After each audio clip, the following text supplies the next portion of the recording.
I used to sell supercomputers to Area 51. Now, this video, we're actually going to talk about the missing scientists, but I wanted to... What the hell happened to my background? Holy crap. Let's see if it comes back on. Because, wow.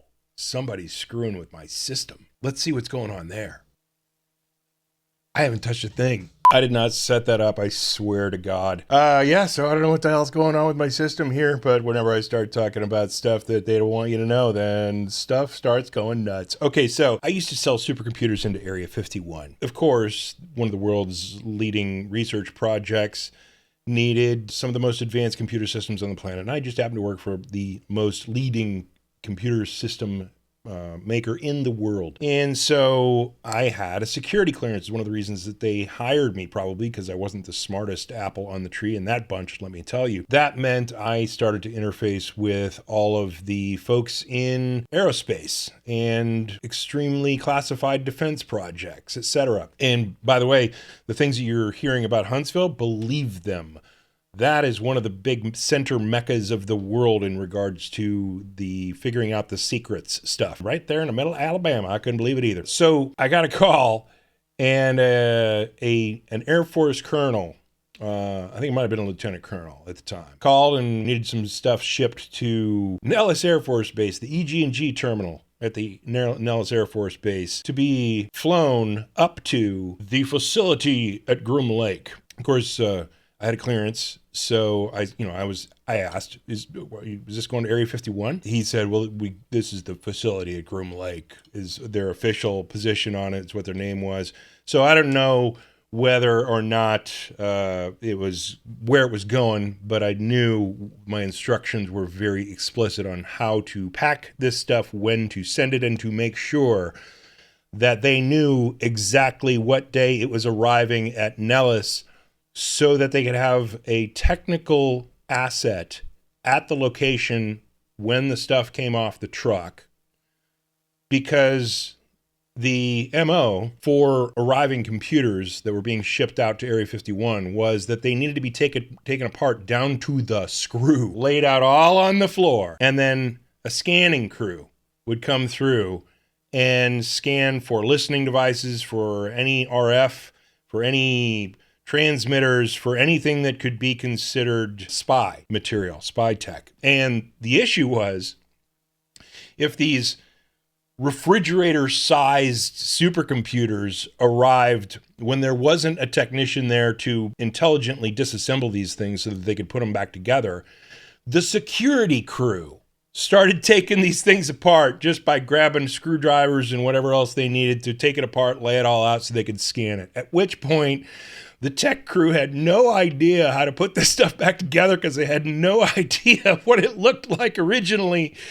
Oh, it was hilarious. One of these stories that the lieutenant colonel shared with me was that they had an Onyx XL from Silicon Graphics that they had shipped, and the security folks had taken it apart, and their tech crew found it in a pile. And it took them 9 months to put it back together because they basically had to ship it up to the test range, and then via landline, because there are no wireless electronics that aren't just, highly secured radios up there, no cell phones that are allowed up there, etc. Via landline, which means you're tied to a desk.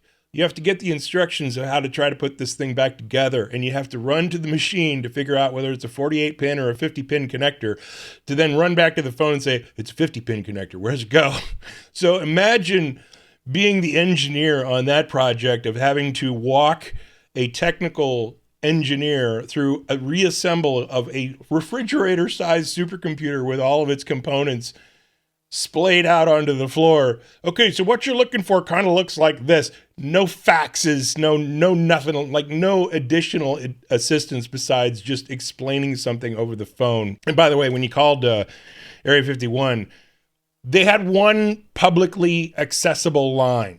And at the end of that line, they had a old tape answering machine that then basically picked up. You called, and they either picked up because they were there, or they were off cycle and not on the base for a few days at a time or a couple of weeks at a time, whatever the situation was out there. They were only out there a certain number of days, and then if they weren't, they were just gone. And so you had to leave a message, and they had this old tape answering machine that picked up and said, "You've reached Space Warfare Command with Lieutenant blah, blah, blah, Lieutenant Colonel blah, blah, blah, Colonel blah, blah, blah." You know, all these different names are like 6 or 7 names. "We're not available right now. Please leave a message." One of the guys in that list was with my contact, had to send supercomputers to so that they could get them up and running and know exactly when they were going to be arriving off the truck at Nellis. They were sent to the EG&G terminal, which would then get on the Janet flight up to Area 51. I just saw the S4 Bob Lazar story video. So cool to see where the computers were going that I was shipping out there. I had to know what was going on a little bit because I had to help them configure these things, so that I had to understand why they were ordering them, why they were going to use them. And the explanation that I got was that they were doing exotic propulsion analysis and near zero gravity battle simulations was the story that I got.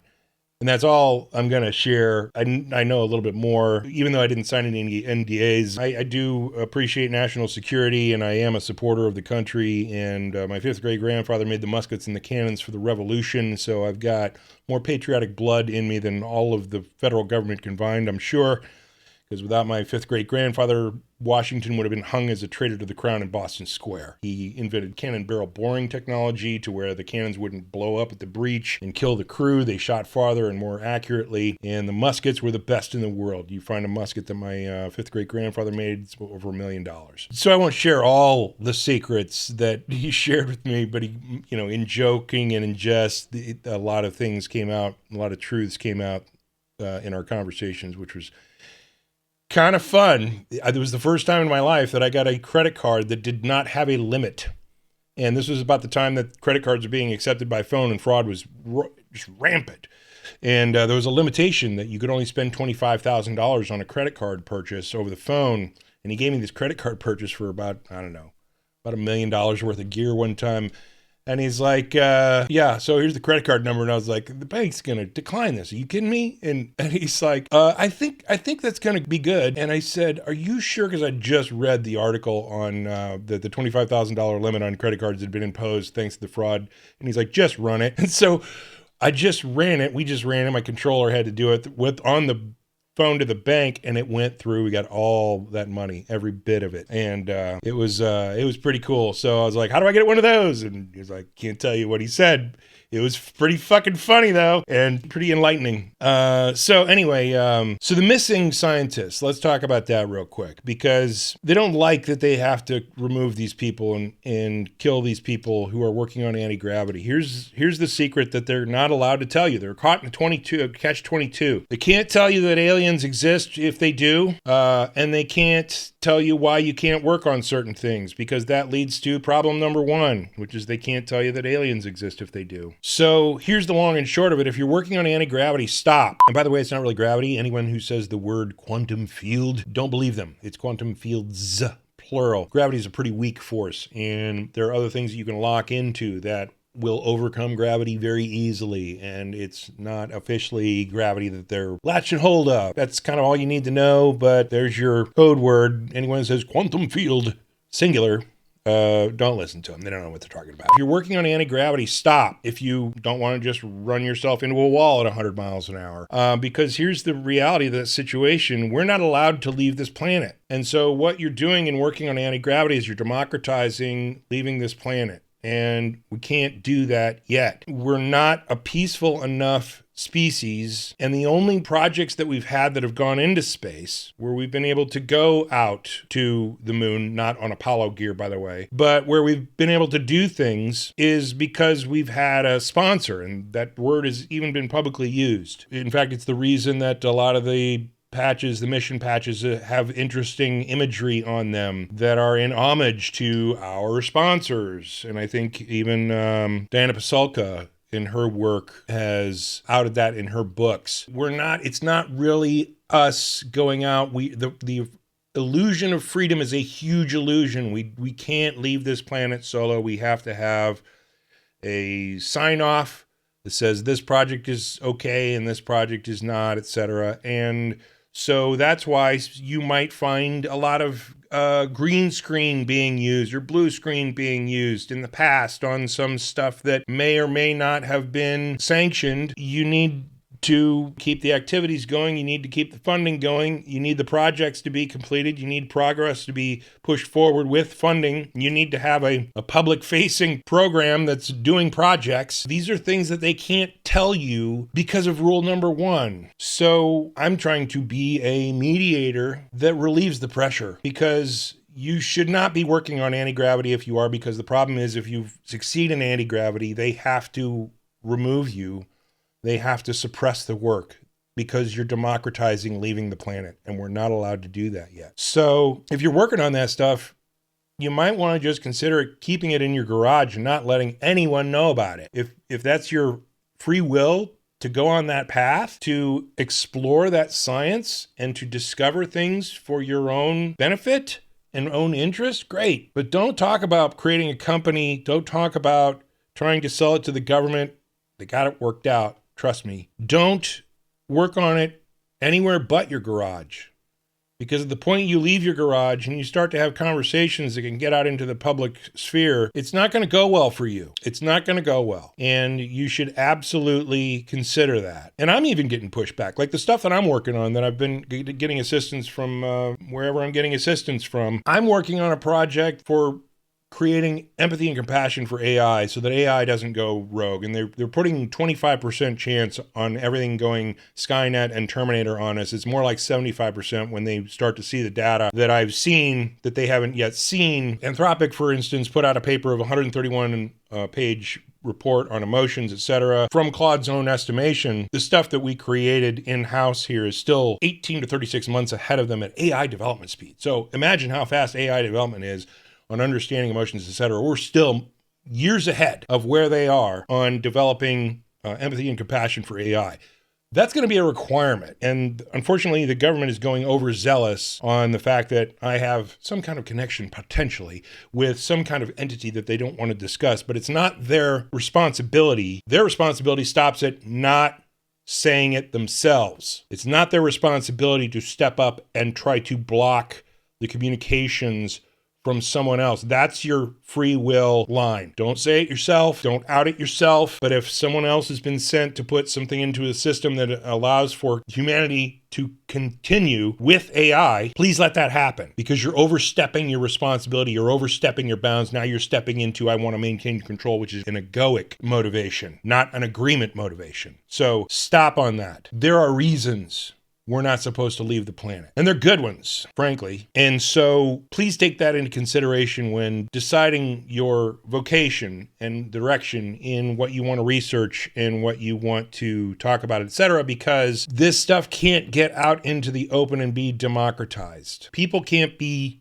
building ships and leaving the planet individually. Please be careful with that, because the evidence that you're seeing where these scientists are disappearing is the real deal. It is action being taken to defend agreements made that humanity won't leave the planet, and that any projects where they do are sanctioned, and you need to respect that for now, at the very least, because there are very good reasons that we're not allowed to leave the planet, and when we are, it's heavily supervised and planned ahead of time. It's, by the way, the answers are all yes. It's never one or the other. Did we go to the moon? Yes. Did we go on Apollo gear?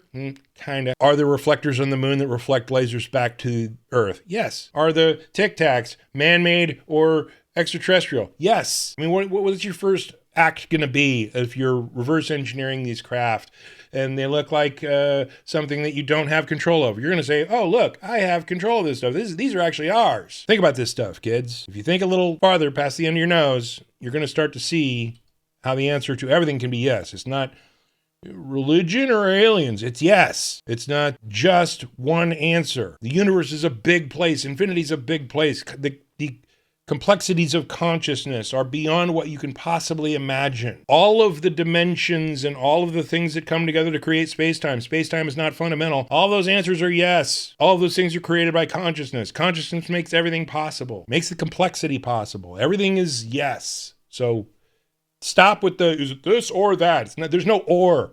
There's no or. More to come. I just wanted to spew on this for a little bit because there's some things that you guys are missing that, you know, if you just didn't miss them, that would make your life much easier on answering some of these problems and some of these issues. But yeah, stop on the anti-gravity exploration because it's not going to end well, at least until relationships change. I hope this message finds you well. I love you guys. Talk to you soon. Peace.